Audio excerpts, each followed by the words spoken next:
আসসালামু আলাইকুম প্রিয় খামারি ভাই ও বন্ধুরা, দেশ এবং প্রবাস থেকে যে সকল ভাইরা এই ভিডিওটা দেখতেছেন সকলকে জানাচ্ছি আন্তরিক শুভেচ্ছা এবং অভিনন্দন।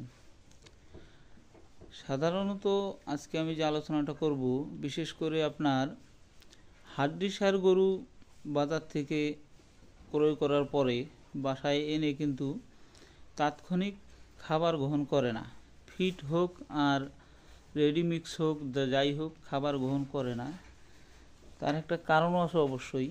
যেমন আপনার গরু ব্যবসায়ীরা কিন্তু যে গরুটা খাবার খাবে না সেটাকেও কিন্তু আপনার জোর করে খাবার খাওয়ায় আর কি। সেক্ষেত্রে কিন্তু আপনার উলট পালট খাবার হয়ে যায়। সে কারণে কিন্তু বাসায় আসার পরে গরু কিন্তু খাদ্য গ্রহণ করে না। সেক্ষেত্রে করণীয় হচ্ছে, আপনার গরু বাসায় আনার পরে যদি দেখা গেলো যে আপনার দানাদার বা অন্যান্য আদার যে খাবারগুলো আছে সেগুলো কিন্তু খাচ্ছে না, সেক্ষেত্রে করণীয় হচ্ছে আপনার বোবিভেট পাউডারটা আপনি যদি বড় গরু হয় সেক্ষেত্রে 100 গ্রাম পরিমাণে বোবিভেট এবং তার সাথে আপনার 1 পোয়া পরিমাণে হালকা কুসুম গরম পানি সাথে মিক্স করে গরুকে খাওয়াই দিতে হবে।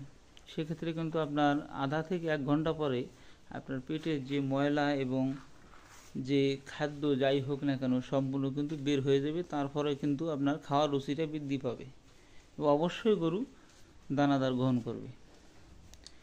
দেখা গেল যে আপনি বোবিভেট আনতে ভুলে গেছেন, বাসায় যদি খাবার সোডা থাকে সেই সোডাটাও 1 চামচ পরিমাণে কিন্তু আপনি হালকা কুসুম গরম পানির সাথে কিন্তু গরুকে দিতে পারেন, তাতে কিন্তু অনেক উপকার হবে।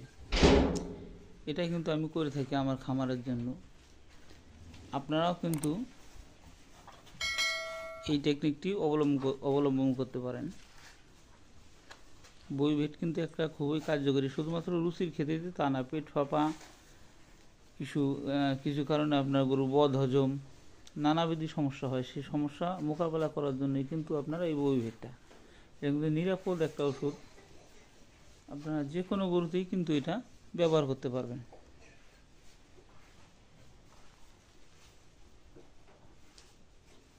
ভিডিওটি ভালো লাগলে চ্যানেলটি সাবস্ক্রাইব করে পাশে থাকবেন এবং আমার জন্য দোয়া করবেন।